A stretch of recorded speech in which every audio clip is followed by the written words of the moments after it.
enisaotranao jeso malalo tratrizao fotona mamizao ianaranay antongotrao izahay izay mpianatrao koambitenenare jeso malalo izahay iaino tsaranao ka irote niavy aminao itoetrabetsakao amponaya koambitenenare jeso malalo izahay iaino tsaranao ka irote niavy aminao itoetrabetsakao amponaya irote niavy aminao itoetrabetsakao amponaya.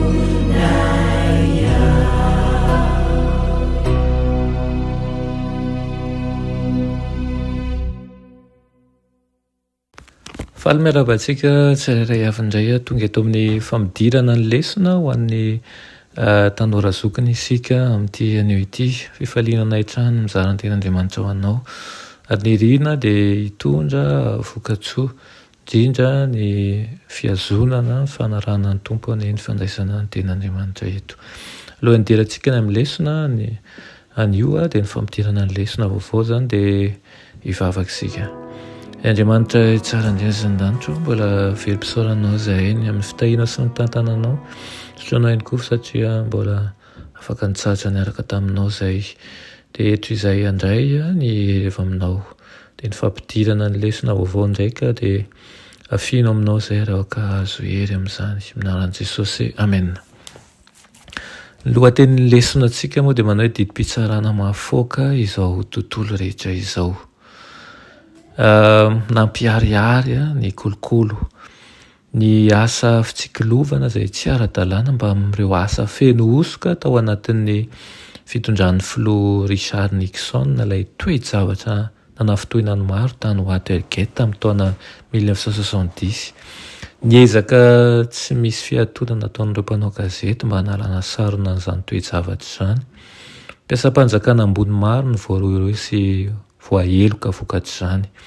Nandresy ny fahamarinana ary toy ny milaza izany fa tsy misy nizaniza eny fa na dia ny filoham-pirenena aza ambony lalàna.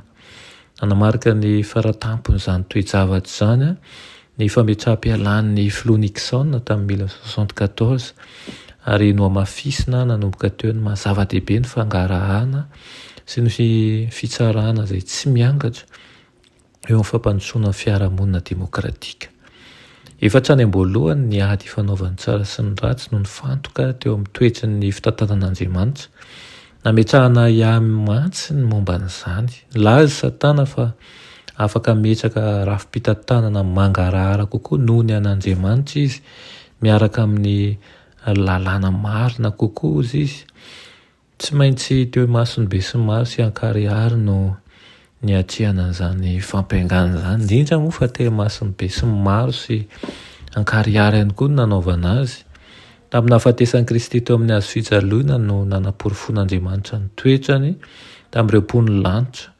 Nampangina sy nampitony ihany koa ny fiahiahiana rehetra tao anatin'izy rehetra momba ny drafitr'Andriamanitra izany fahafatesana izany. Niseho ny fahatsaram-panahiny ary ny baribary teo ihany koa ireo fitaka sy lainga nataon'ny Satana.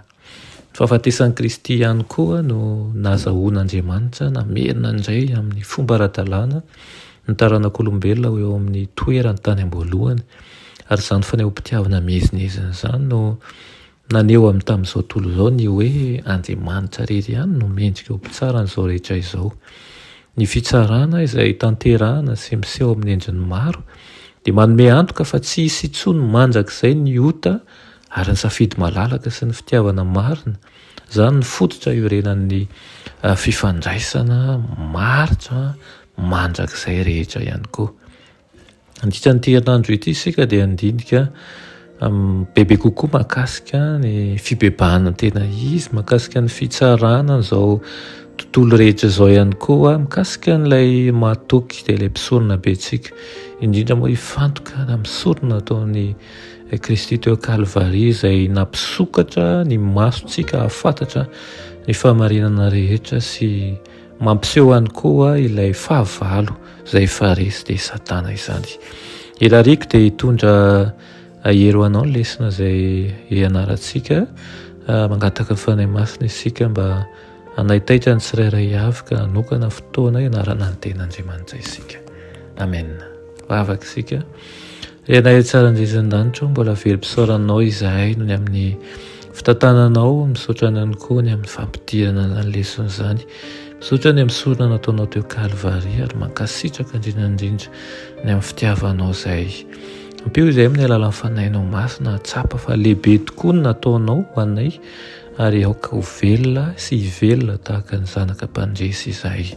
Amin'ny anaran'i Jesosy. Amen.